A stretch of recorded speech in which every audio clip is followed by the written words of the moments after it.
કાશ્મીરમાં ફસાયેલું જામનગરનું દંપતી પરત ફર્યું છે। દંપતીએ પરત ફર્યા બાદ ન્યૂઝ 18 સમક્ષ જણાવી છે પોતાની આપવીતી। પ્રદીપભાઈ રાવલ અને તેના પત્ની જમ્મુ કાશ્મીરમાં મોરારી બાપુની રામકથા સાંભળવા માટે ગયા હતા। દંપતીએ કહ્યું, રામકથા સાંભળવા ગયા હતા એટલે ભગવાન રામે અમને બચાવ્યા છે।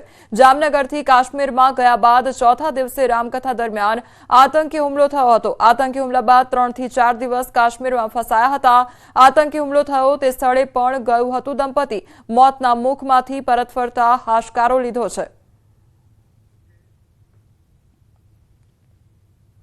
जम्मू काश्मीर में थयेला आतंकी हुमला में 26 लोग मार्या गया है। आ समय दरमियान जामनगरना प्रदीपभाई रावल सजोड़े छे ते मोरारी बापूनी कथा में हता अने तेओ परत जामनगर पहोंच्या छे। सीधी ज प्रदीपभाई साथे वात करीशुं। शुं कहेशो, केवो माहोल हतो, केटला दिवस रोकावुं पड्युं? अमे अहींथी 15 तारीखे निकळेला। सप्ताह 18 तारीखे चालू थई। 4 दिवस सप्ताह चाली त्यां अमने समाचार मळ्या કે ભાઈ આ રીતે હુમલો થયો છે અને ઘણા બધા મૃત્યુ થયા છે।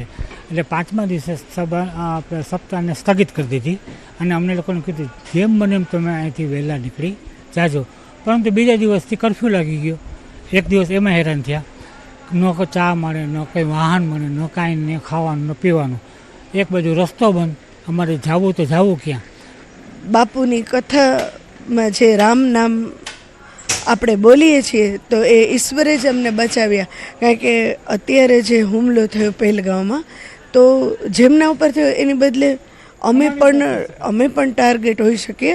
આ તો ત્યાં બાપુની કથામાં ઝેડ સિક્યોરિટી હતી ચશ્મે શાહીમાં, ત્યાં કંઈ કોઈ જાતની તકલીફ નથી। લગભગ 5000 માણસ હતો એ પર્ટિક્યુલર ગ્રાઉન્ડમાં, ત્યારે ફાયરિંગ થઈ છે। 26 લોકોના જીવ ગયા। ત્યારે જામનગરના પ્રદીપભાઈ રાવલ અને તેના પત્ની મોરારી બાપુની કથા સાંભળવા માટે જે જમ્મુ કાશ્મીર ગયા હતા ત્યાંથી પરત ફર્યા છે અને તેમણે ન્યૂઝ 18 સાથે વાતચીત કરી અને જે આતંકી હુમલો થયો હતો તે વખતની ઘટના છે તે ઘટનાને પણ તાજી કરી છે। કિંજલ કારસરિયા, ન્યૂઝ 18 ગુજરાતી, જામનગર।